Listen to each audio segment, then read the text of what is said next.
thinking tools are really useful when we are doing research assignments. Why do we use thinking tools?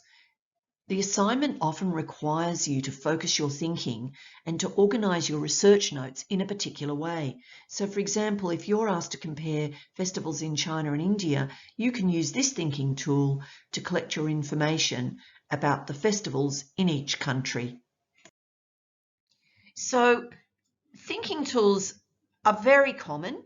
You might be gathering information about arguments for and against, benefits or disadvantages, strengths and weaknesses. So these are very common ways of collecting notes when you're researching. You might be asked in your research assignment to think about causes and effects, or to find out ways that things are the same and different. Or your assignment might ask you to trace a sequence of important events and then to go into some detail. So whatever your assignment is getting you to think about, that's the thinking tool that you will use to collect your notes.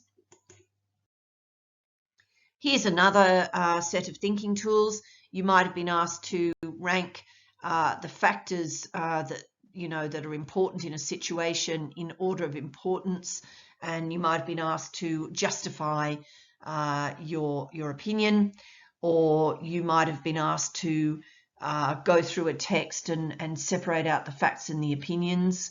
Or you might just be, while researching, you might be keen to gather some of the keywords that you need to use in the essay, and just to sharpen it up for yourself, you might define those keywords and put an example in a sentence. Andrew Fuller's Scaffold for note making is one of my favourite thinking tools. He's got this idea about drawing up a box, and on the left side, you put down all the main ideas from something that you've just read. So, for example, oftentimes you can just dump in the subheadings, because subheadings carry main ideas. And then off to the right here, you can put supporting details for each of the main ideas. So it's a really beautiful thinking tool.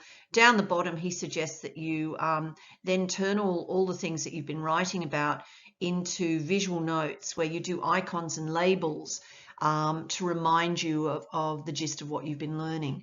So if you're a visual learner, drawing or dumping icons in will really help you to capture what's important.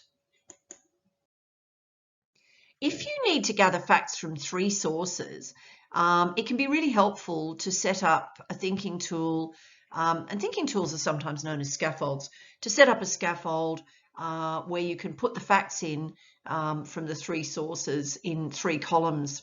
I like to find the article that is going to be the most useful and put the facts in to column 1 from that article.